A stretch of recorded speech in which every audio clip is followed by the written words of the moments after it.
Okay, everybody, let's talk about dreaming big. If you do a simple Google search on should we dream big, you'll get back a mix of results. Some will offer reasons why you should dream big, and others will offer reasons why you shouldn't dream big. I fall into the category that we should all be dreaming big dreams. I fall into the category of shooting for the moon because if you fail, there's a good chance you'll land amongst the stars. Listen, I believe our potential is limitless.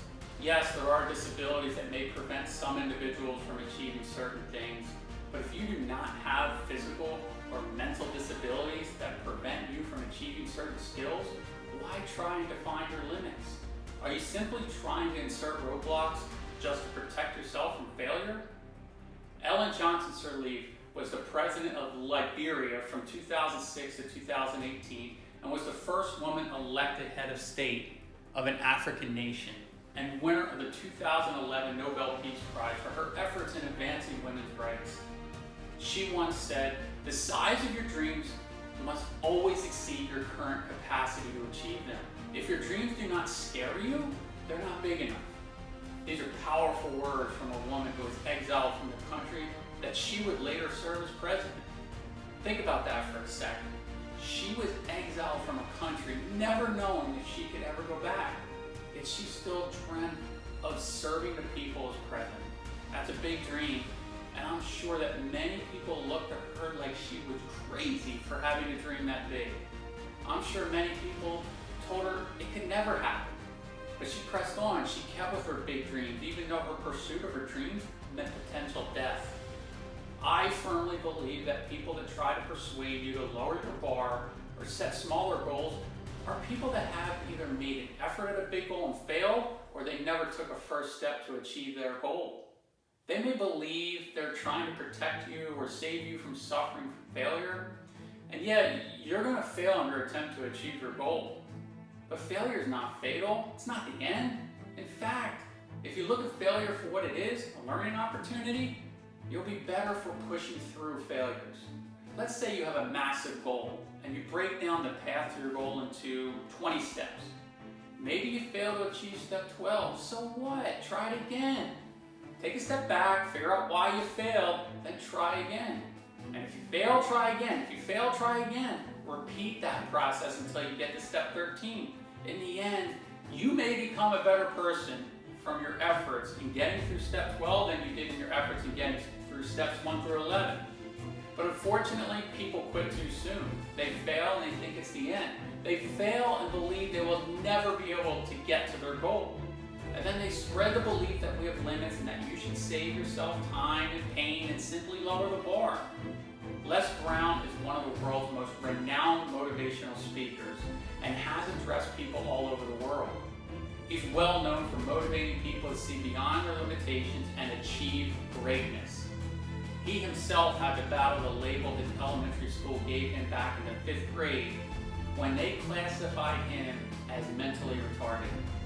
In 2013, he addressed a packed audience at the Georgia Dome and delivered a powerful speech on Your Dream is Possible. The YouTube video of that speech has been viewed over 4 million times. Mr. Brown once said, "Your dream was given to you. If someone else can't see it from you, that's fine.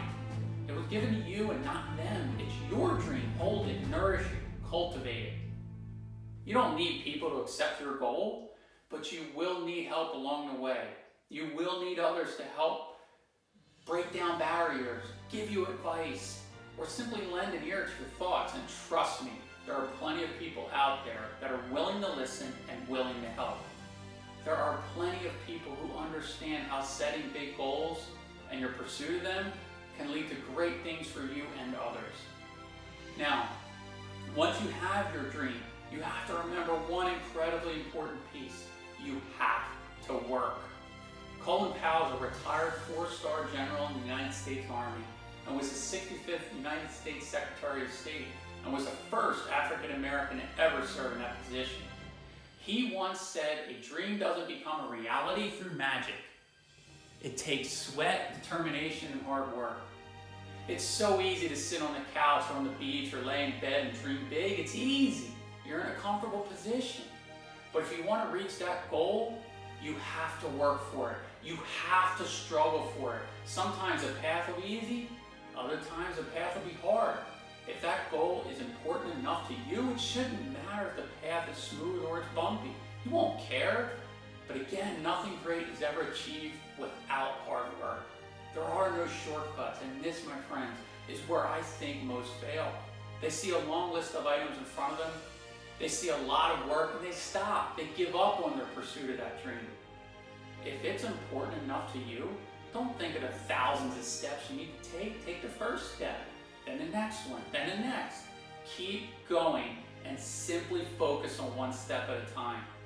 Take this extra time you have now and put some thought into a big dream. Think about what you believe would be an awesome goal for you.